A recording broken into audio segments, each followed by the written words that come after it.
بسم الله الرحمن الرحيم، اللهم صل وسلم وبارك على سيدنا محمد. مرحبا بكم مرة أخرى في مطبخ أم قيصر. إن شاء الله تكونوا بخير والف خير يا رب العالمين. اليوم إن شاء الله عملت لكم موسلي تونسي بالدجاج، حاجة سامبل وبسيطة، يعني أكلة صيفية. إذا تحبوا تكتشفوا طريقة الموسلي التونسي إذا ما تعرفوش، تابعوا الفيديو للآخر إن شاء الله. وما تنسوش تشجعوني وتعملوا جميع صابوني، بارك الله فيكم وربي يعزكم وربي يكرمكم. الموسلي التونسي عملته اليوم متكون من حاجات بسيطة بسيطة بسيطة برشا وموجودة في كل دار إن شاء الله. خذيت الدجاج نظفته عقمته ونحيت له الجلدة متاعه خاطر باش نطيبه مانيش باش نحمره وحده. لأن خذيت 3 روس بصل و3 كعبات طماطم وقرون فلفل، وخذيت كعبة بطاطا وقصيتهم على الشكل هذا. تنجموا تقصوهم أي شكل آخر، دي غونديل كيف ما تحبوا نتوما.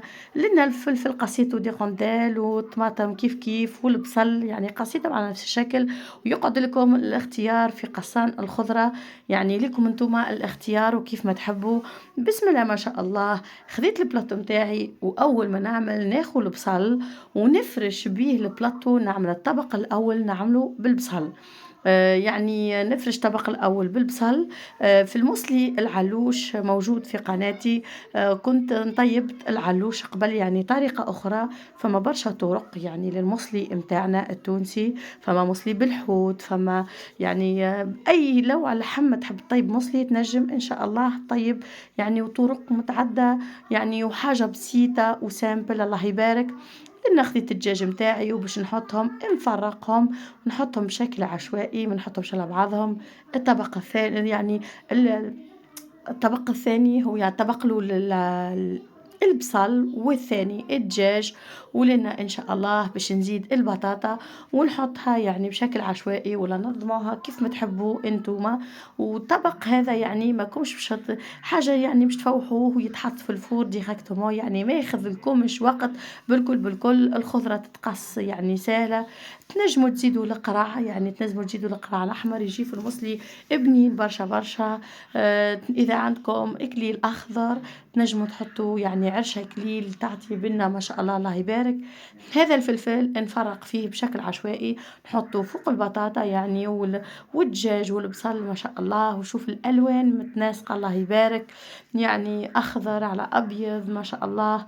واللحم يعني طبق يعني بسيط برشا برشا وماهوش مكلف، يعني واللي عندكم عائلة ما شاء الله يغديكم ولا يعني للغداء ولا للعشاء الله يبارك. ونزيد نكمل الطماطم متاعي نحطها من فوق يعني بالشكل اللي تحبوا عليه نتوما. تنجموا راو الدجاج يعني ما تحطوش ديريكتومون في الفور. اني نحب نحطه ديريكتومون، ما تنجموا تطيبوه كيف ما عملت اني الطريقه وطيبت العلوش. لأن ما قعدش عندي فلفل أكحل مشيت رحيت شوية فلفل أكحل باش نفع نعملو اللفاح نتاعو على جنب. نخلطو اللفاح الكل مع بعضه ومن بعد نصبوه فوق المصلي، يعني حاجة ما أسهلش منها وبسيطة للمبتدئين ولا ما يعرفوش يطيبوا الموسلي. وصدقوني ما ياخذكمش 5 دقائق في التحضير. لنا وكان الفلفل أكحل ريحته بالكدا بالكدا نودكم مش يكونش ريحته تعشق. خذيت الزيت لنا مغرفتين ولا 3 كبار زيت، كعبة طماطم يعني مغرفة صغيرة طماطم حطيتها عندي، الفلفل الكليل الزعتر الكركم الفلفل الأحمر شوية زنجبيل وهريسة العربي وشوية هريسة عربي، ايه حطينا هريسة عربي. لأن بسم الله ما شاء الله. خذيت الماء خذيت بريسك نص لتر ماء، هذا الملح. وخلطهم بالكدا بالكدا ما نخليوش يعني كالطماطم يلزمنا نحلو الفحات الكل لي زيبيس في الماء متاعنا الكل.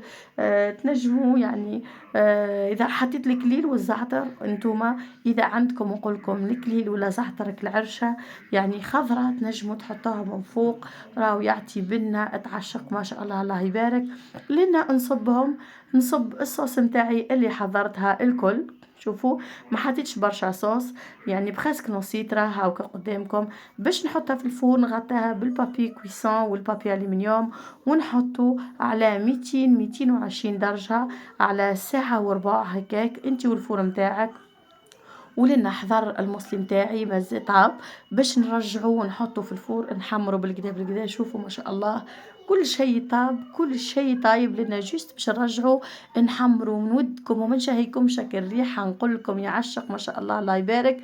خذوا عباراتكم لنا تذوقوا. إذا ناقص ملح تنجموا تزيدوا شوي ملح وتحطوها.